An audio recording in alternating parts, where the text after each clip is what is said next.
Namaskar. Welcome back to the Satsang. So today we are going to have a very light-hearted, nice little Satsang for all of you. And this is meditation and the art of painting, or painting and the art of meditation, the other way around. Both are same. So I'm going to give you a little chat first before I actually start painting. Let me tell you first in the beginning that I paint not for money. Well, somebody wants to buy, they buy it, but I paint because I enjoy painting. So that's why I wanted to do this, because we have a lockdown and you should do things which you really enjoy and also which expands your mind, your horizons. So I don't paint and then calculate how much it costs and to whom it is sold. That's not my story. My story is that I paint. I paint because I enjoy painting, and I think everyone can try their hand. Let me add that while I paint for joy and so on and so forth, it's not just a free for all, because you need some kind of a technique for painting. You have to learn. See, like a good dancer, when she needs to dance, she needs to learn the art of dancing, whichever way she does it, whichever tradition she belongs to, Bharatanatyam, Kathak, Kuchipudi, fine. Without knowing the technique, when she can't just go on stage and do something and say, oh, this is dance, I'm innovating. Once you know the technique, then you start improving and innovating, then people say, oh, they are geniuses, they are innovating. Not before they learn the technique. In the same way, painting also has some techniques. It's not that it doesn't. You can't simply, somebody used to say a story about how they tied a donkey near a bucket of mixed paints and allowed its tail to dip in that and put a canvas up. So the donkey went near the canvas and shook its tail, and next day morning it sold for $1 million because they thought it was an advanced abstract painting. So I don't think it works that way. I think it's a story, it's a joke. So you need techniques. Now before we go into that, I'm going to tell you the history of how painting might have started. If you go to the old caves, you'll see the cave paintings and the cave drawings made by the people who are called the cave dwellers. I don't know how many thousands of years back. They saw a horse, they saw a hunt, and they wanted to reproduce it. Those days there were not even films, so they needed to reproduce it and remember it. So on the walls of the cave they do pictures. So this painting, the art of painting, therefore started with imitating nature. You see something, you want to imitate it and draw it. Then it went on, and as human beings advanced, as big civilizations came, the European civilization, the Roman civilization, the Persian civilization, and so on, then that imitating of nature also became a perfected, elaborate, sophisticated art. So people started drawing portraits, they started drawing scenes, they started drawing. Most of the early paintings were done, were on contract to the rulers and kings and noblemen. So they started drawing, and they were worried that their faces were not look good, so they had to be perfect and so on.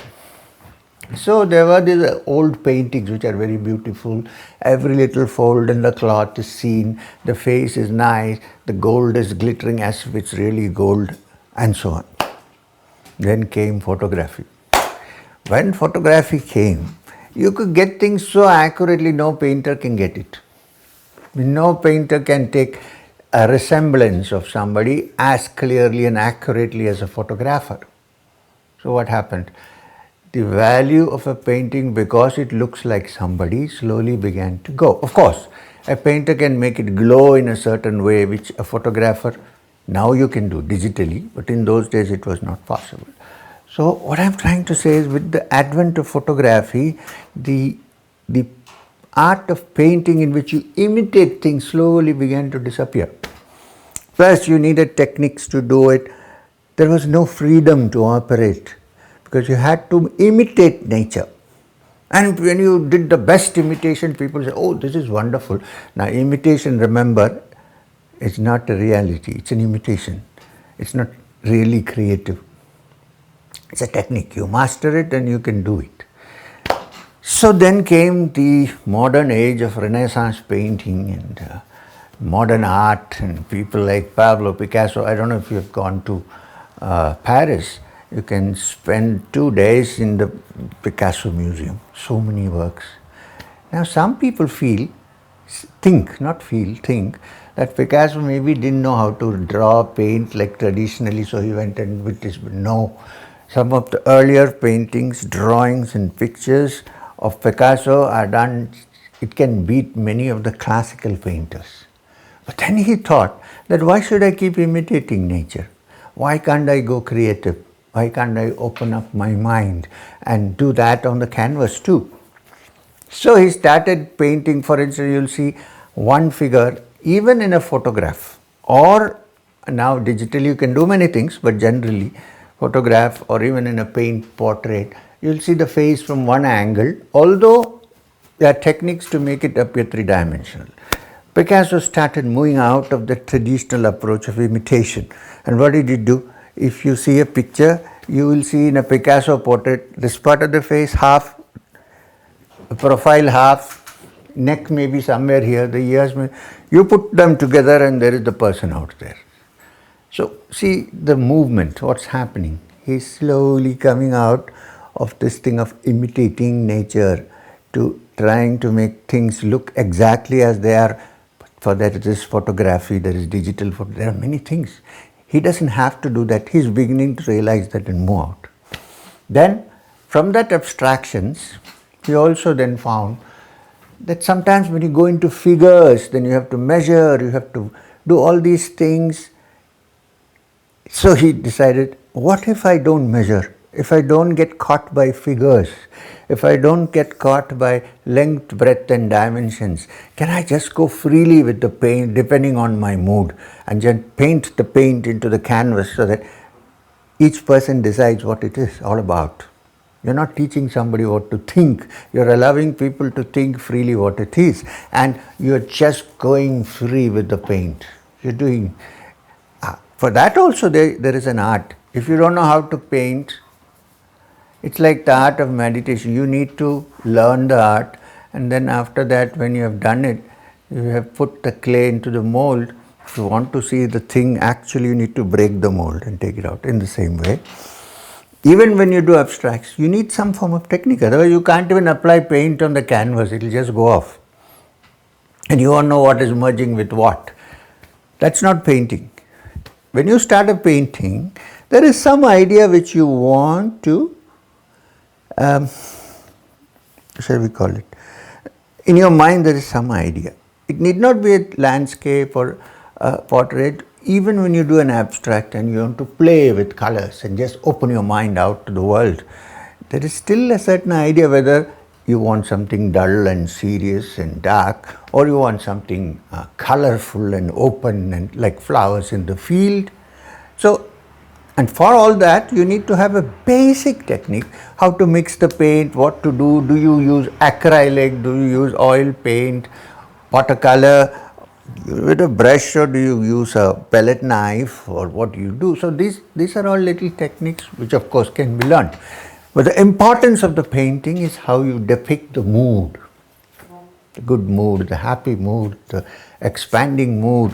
In fact, sometimes one thinks you should leave the canvas just as it is and put a little line in the middle. Why? But then people might think it's a shortcut. He doesn't know how to paint, therefore he's painting, just doing abstract. Not true. Most of the abstract painters that I know of, at least, and probably you know, have all been good traditional painters also. They can do that painting very well.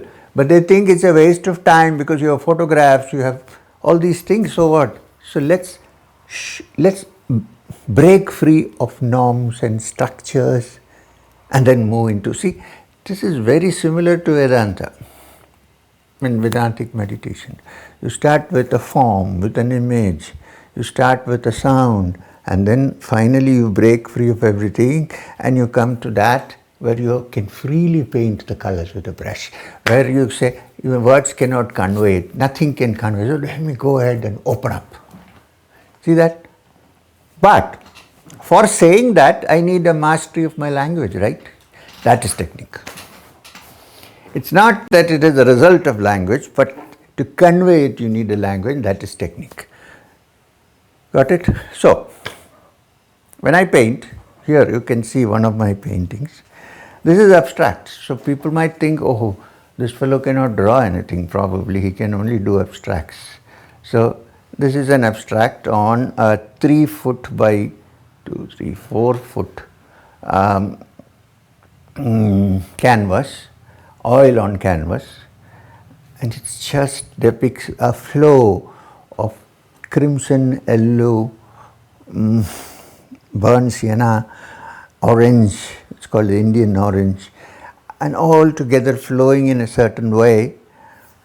Looking at it, one might say, well, this is the volcano flowing or something of the kind. But I have no such idea. I am saying they are just the flowing of brilliant colors, starting from crimson to red to Indian red to burnt sienna to yellow to chrome yellow to lemon yellow. Not even white has been touched, nothing has been done. The colors are as they are. Now in this case, I have just directly applied the paint from the tube onto the canvas and using a palette knife rolled it along. So don't think that I cannot paint. I can, but this is the way I expand and move from form to the formless, saguna to nirguna. This is abstract painting. Okay.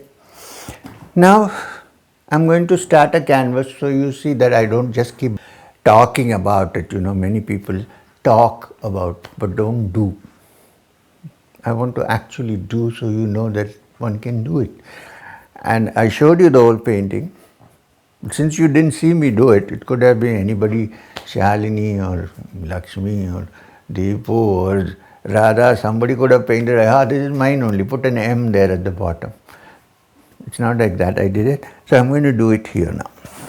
This is for you to watch. The talk is over. Now we'll only have like the walk the talk, we have a paint the talk. I haven't even decided what to do. So I'm going to start deciding now. Okay, so we've done a lot of red and yellow.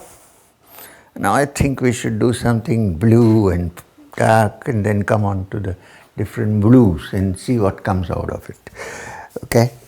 Now normally this is a palette that is used. My palette, I am such a lazy fellow that is all dried and stuck, so I am not going to use the palette. Palette knives and brushes, yes, but I am not using the palette. So, this is acrylic, it's not oil paint. I might mix up oil and acrylic, which is also possible.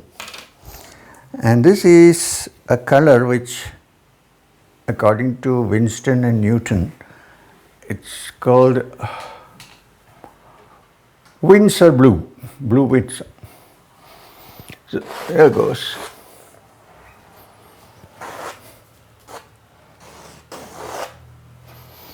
Now somebody might, if I'm a famous artist, I would say the painting is over.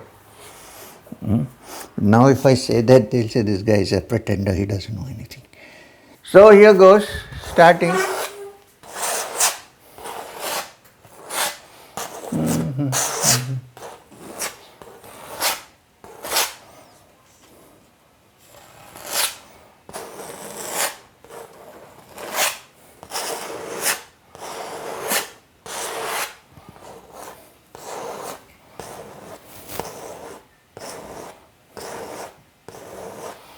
There are different ways of doing it. After using the palette, I can use a brush and rub it, but I'm not going to. I'm just going to stick to this one. See, there's a certain technique. Otherwise, you can't even pull it across. It's not possible.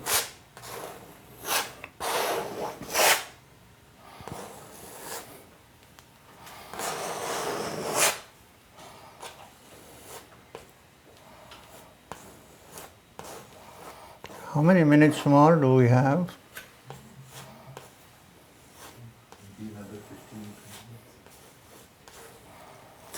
Okay, good.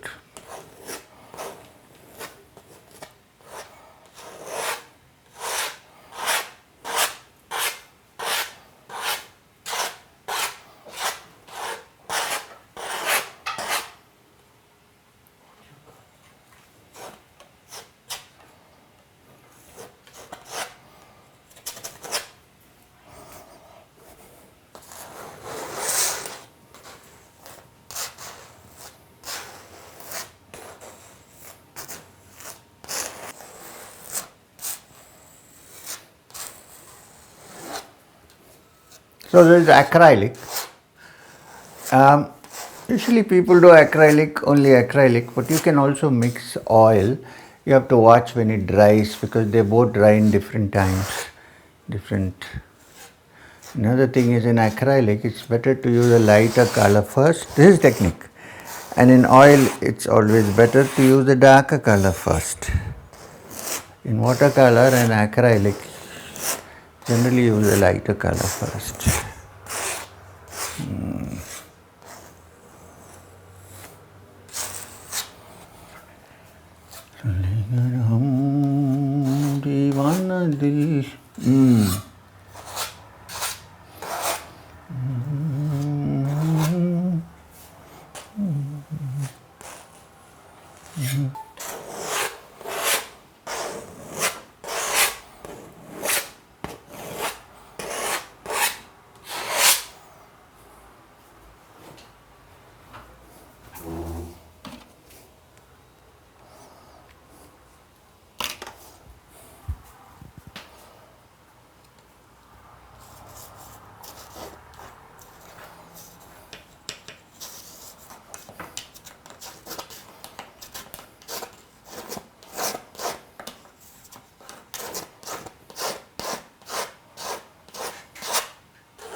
I'm silent because I'm concentrating.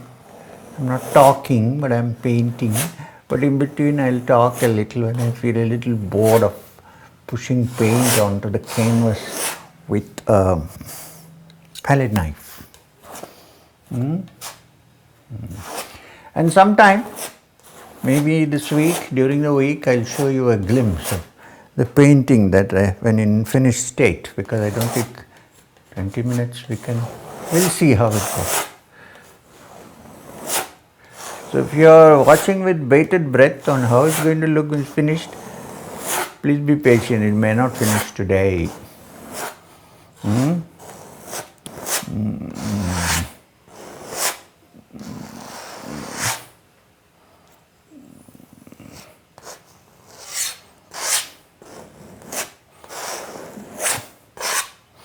You see, if you notice, I've been all along making generally vertical strokes. So there must be something in my mind or on my mind about the verticality of the picture. So let's see what.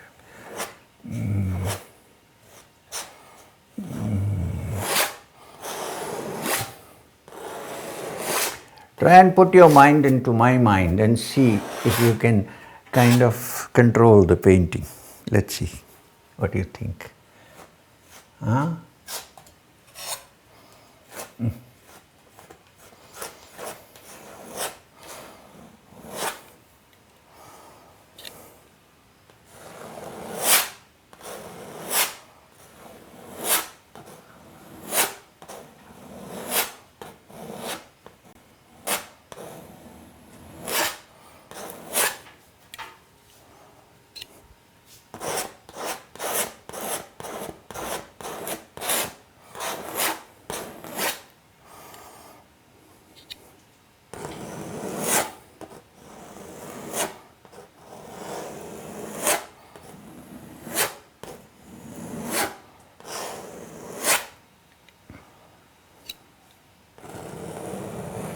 must be bored. What is this guy putting only red, blue color?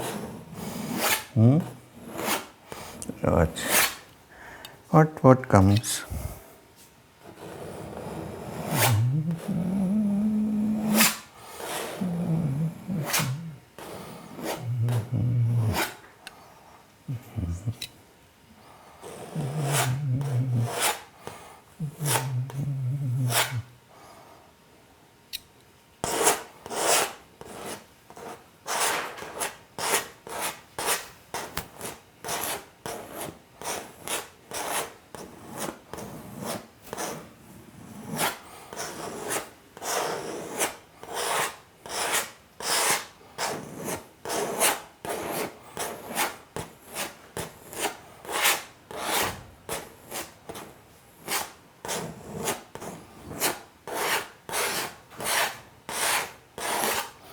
What could this be?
Hope you like this blue. It's a beautiful blue.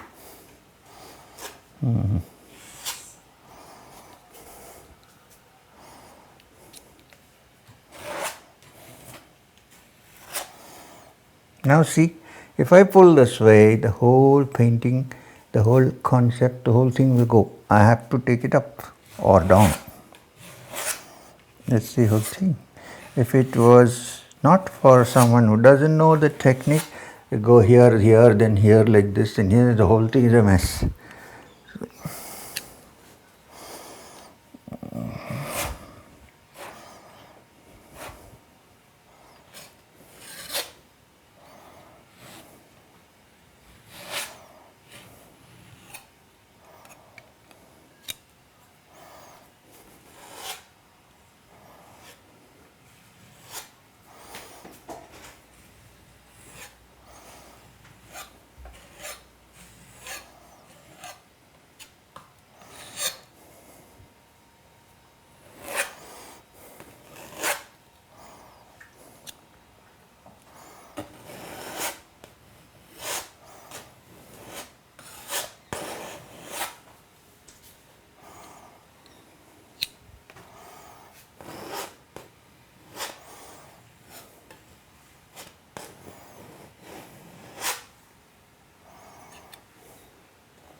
You can't be impatient. You need to be patient. Need to be patient. Don't have any time span for finishing a painting, please. Especially if you are trying with acrylic and oil. It will be done when it is done. So go slow.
Before I spread the paint, I can't go near the edge because then it'll all get mixed up.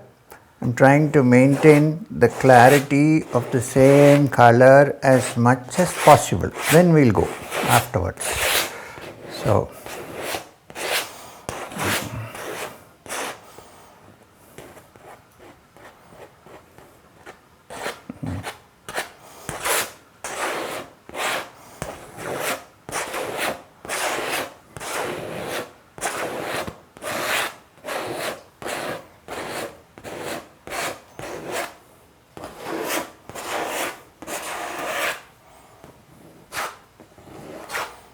now you're going little bit dangerous ground.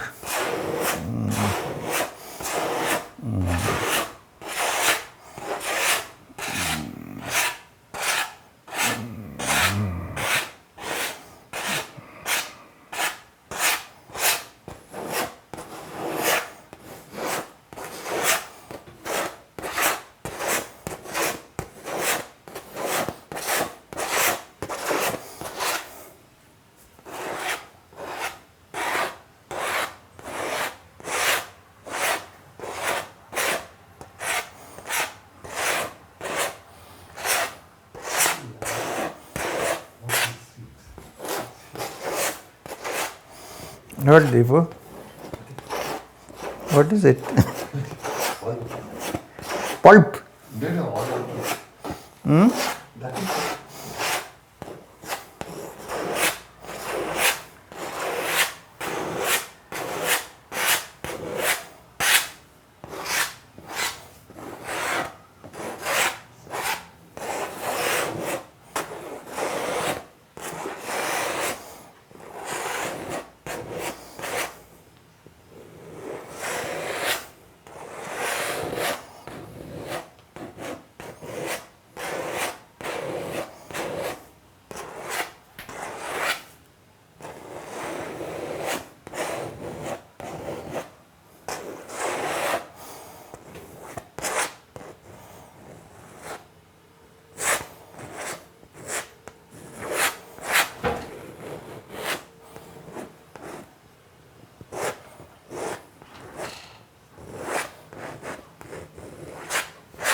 Okay, little more work to be done. When it is completed, I will show it to you, and you can enjoy it at that point.